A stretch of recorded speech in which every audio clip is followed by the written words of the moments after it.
সম্মানিত হাজরিন, আসসালামু আলাইকুম ওয়া রাহমাতুল্লাহ। Today we talk about Eid al-Fitr.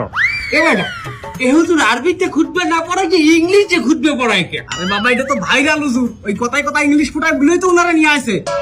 ঈদের নামাজ 6 takbir. 6 takbir. Number first takbir is hands up.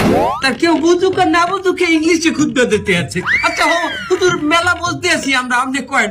সম্মানিত ভিউয়ার্স, আপনারা যারা আমার এই বয়ানটি আমার এই লাইভের মাধ্যমে দেখতেছেন, তারা অবশ্যই আমার চ্যানেলটি সাবস্ক্রাইব করবেন, লাইক কমেন্ট করবেন এবং আমার একটা টিকটক হালাল আইডি আছে, হালাল টিকটক আইডি, ওটাতে আপনার স্টার দিবেন। আচ্ছা হুজুর আমার একটা মশটা কয়েন দেখি, এই ঈদের দিন কি মহিলারা পর্দা সহকারে নাচতে পারবে? পর্দা সহকারে মহিলারা অবশ্যই নাচতে পারবে, কিন্তু নোরা ফতেহির মতো না, ক্যাটরিনা কাইফের মতন।